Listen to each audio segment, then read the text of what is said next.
hoje é o Dia Mundial de uma doença que afeta milhões de pessoas, a diabetes. E o tipo 2, que corresponde a 90% dos casos, pode ser evitado. No Brasil, mais de 16 milhões de adultos vivem com diabetes. A Clio integra essa estatística. Ela descobriu diabetes tipo 1 aos 17 anos. Hoje ela tem 33 e precisa aplicar insulina pelo menos 3 vezes ao dia. Descobri por conta de perda de peso. Então eu mantinha até já estava saudável relativamente, tive que fazer uma viagem, ficar um tempo fora e em 5 dias eu perdi cerca de 10 quilos. E aí foi um susto, né? Ninguém sabia o porquê, tanta perda de peso. E aí fui fazer os exames e a glicose estava extremamente alterada, muito alta. Alta no nível que os médicos até falaram que eu podia estar em coma. E aí, imediatamente, eu já comecei o tratamento com a insulina. Ela conta que não só precisou mudar hábitos alimentares, mas também o estilo de se vestir. E no processo de adaptação, optou por fazer uma tatuagem indicando que é diabética. O jeito de vestir mudou porque eu tive que ter partes do meu corpo acessíveis para poder aplicar a insulina, né? Então, isso foi algo que, com o tempo, eu fui adaptando. E a tatuagem foi uma recomendação médica, porque quando eu descobri a diabetes, eu tinha 17 anos, então eu era uma adolescente ali, muito imprudente.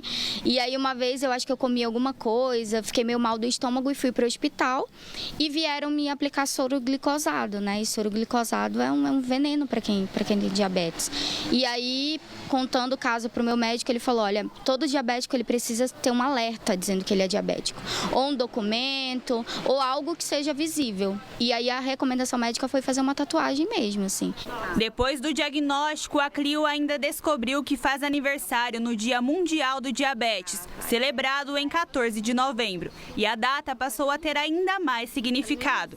A campanha de conscientização tem o objetivo de ressaltar a prevenção e os riscos da doença, que vem crescendo entre os brasileiros. Então, a partir do momento que você começa a conhecer a doença, começa a conhecer maneiras de se prevenir, maneiras de manter uma glicose estável, o que aumenta a sua glicose e o que não aumenta, que varia também de organismo para organismo, é possível manter uma vida saudável. 1 em cada 2 pessoas que têm diabetes não sabe que vive com a doença, segundo a Associação Nacional de Atenção ao Diabetes, o que torna o risco de complicações ainda maior. O diagnóstico e o tratamento precoce são fundamentais para o controle da doença.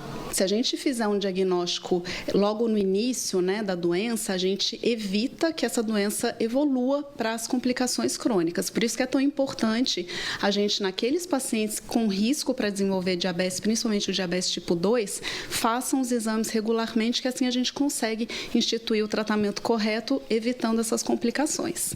Entre as categorias da doença, o diabetes tipo 2 é o mais comum. Corresponde a cerca de 90% dos casos e pode ser prevenido. Principalmente o diabetes tipo 2, né, que é a mais prevalente, que corresponde a 90% dos casos, ela é altamente prevenível com mudança de estilo de vida. Então, manter uma alimentação saudável, um peso saudável, praticar atividade física regularmente e pessoas que têm fatores de risco para diabetes tipo 2 fazerem os seus exames regularmente. Pois é, prevenção é a palavra sempre, né? E já que nós estamos falando de saúde, falando aí de prevenção, temos que falar de alimentação, não é mesmo, Milena? Com certeza. Seja bem-vinda, boa tarde. Obrigada pelo convite. Eu que agradeço a Milena Souza, que é nutricionista. E aqui a nossa bancada está bem recheada, né? Sim. Porque eu creio que existem muitas dúvidas. O que é zero açúcar? O que é diet? Será que eu devo consumir? Será que eu não devo? A gente vai falar de tudo isso aqui, olha, carboidratos, adoçantes, mas eu quero também a sua participação, tá bom? Nosso WhatsApp está liberado para a Milena responder as suas dúvidas, né? Lá no consultório, geralmente, assim, quais são as principais dúvidas desse paciente que possui a diabetes? Como é uma doença silenciosa, então a maioria das pessoas dificilmente faz o diagnóstico precoce, né? Então a gente tem que solicitar os exames, às vezes está com alguns sintomas e a gente precisa diagnosticar isso daí, pedir para procurar um médico, né? Mas aí volta com a dúvida maior, o que eu posso e o que eu não posso comer, né? Então aqui tá alguns exemplos, né, que a gente vai explicar daqui a pouco de como introduzir na alimentação todos esses alimentos. Com certeza. E a gente fala também de um público muito jovem, né? Além do público aí da terceira idade, que tem a doença, é um público muito jovem, que às vezes estudantes estão na correria do dia a dia, não conseguem ficar sem um salgado, sem uma Coca-Cola. Olha, gente, o pessoal falando marca aqui, sem refrigerante, né? Mas assim, é muito difícil conseguir mudar. A pessoa descobre que ela tem diabetes. Não é do dia para noite que isso acontece também, né? Sim, mas é muito mais fácil a gente cuidar antes do que remediar depois, né? Porque aí as restrições ficam um pouco maiores, mas mesmo assim, com a alimentação adequada, de acordo com cada caso, a gente consegue ainda ter uma liberdade nessa alimentação. Perfeito. Né? Então, assim, a falta de tempo, a falta de cuidado consigo, né, dificulta esse diagnóstico precoce. Às vezes tem os sintomas e não vai atrás, acha que é coisa boba, acha que é o calor. Depois, né? Isso.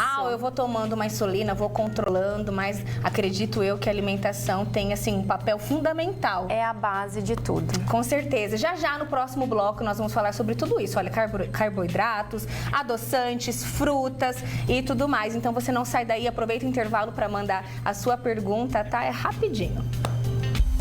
Último bloco já, mas tem muita informação para você, né, Milena? Bastante informação para você que inclusive sofre com a diabetes ou conhece alguém, tem alguém na família.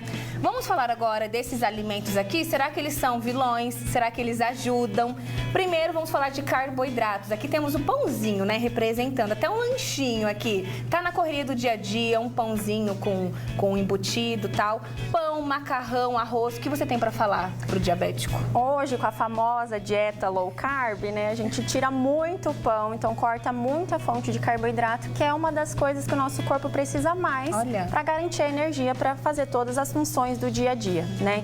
Então, gente, o pão não é o vilão, tá? A gente só precisa tomar cuidado em como esse pão aparece no contexto da nossa alimentação. Olha. Então, precisamos colocar, principalmente nesse caso do pão francês, uma fonte de proteína, né? Então, ovos, o frango, ele vai retardar essa velocidade de absorção da glicose e não vai dar aquele pico de glicemia que acontece quando a gente come de forma isolada o carboidrato. Isso para todas as fontes também de carboidrato. Então, se puder optar pelas farinhas integrais, os pães integrais, sim, já melhora, tá? Mas caso queira comer o pãozinho francês, também não tem problema. Até porque hoje a indústria, né, os supermercados, padarias, estão cada vez mais se especializando também, sim, né? Precisa, né? Porque que nem falou na chamada anterior, o número de pessoas diabéticas vem aumentando, né? Então o mercado também precisa se adequar a isso. Com certeza. Tem até uma história bem bacana que eu cresci com a minha avó em casa, todo mundo tem, sabia? Minha avó, meu tio, minha mãe tá pré-diabética.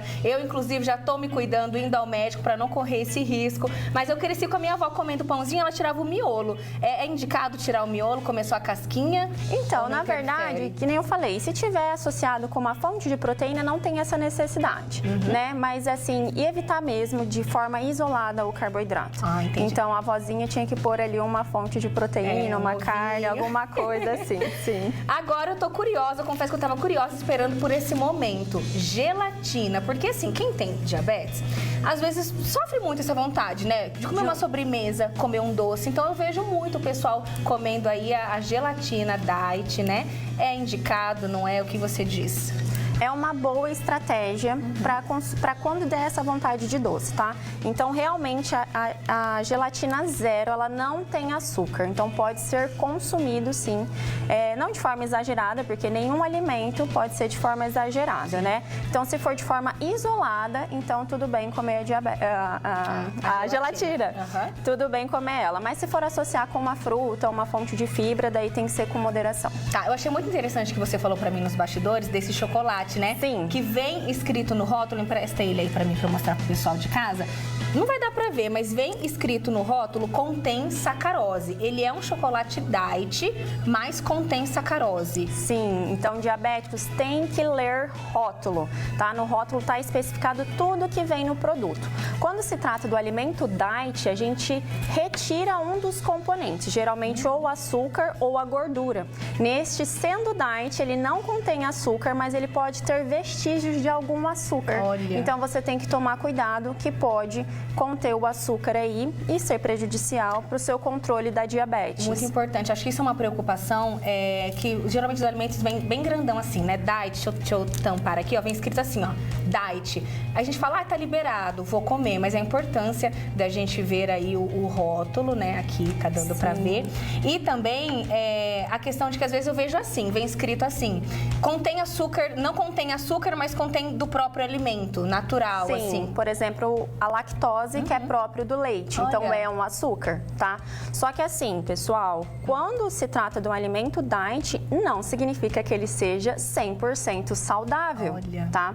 Porque às vezes é substituído por outro componente ou acrescentado mais algum que deixa ele extremamente calórico. Então, ele extremamente calórico não é bom para a saúde, ainda mais que a diabetes pode ocasionar alguns problemas cardiovasculares, então isso também é prejudicial nesse quesito, o excesso de gordura nos alimentos. Eu acho muito interessante que você até posta no seu Instagram que você fala assim, ai, é caro fazer dieta, né? Porque você vai hoje na indústria aí dos alimentos diets, realmente são mais caros. Sim. Você vai comprar um chocolatinho, né? Não é R$5, é bem mais caro. Bem mais caro. Mas aí você vai no simples, nos alimentos naturais, Sim, orgânicos, exatamente. frutas, sai bem mais barato. Se a base da nossa alimentação fosse só os alimentos naturais, a gente não gastaria tanto e muito menos nos preocuparíamos com tantas doenças que vêm surgindo por conta da má alimentação, do sedentarismo, né? O aumento da obesidade. Então, tem essas questões que a gente precisa levar em consideração.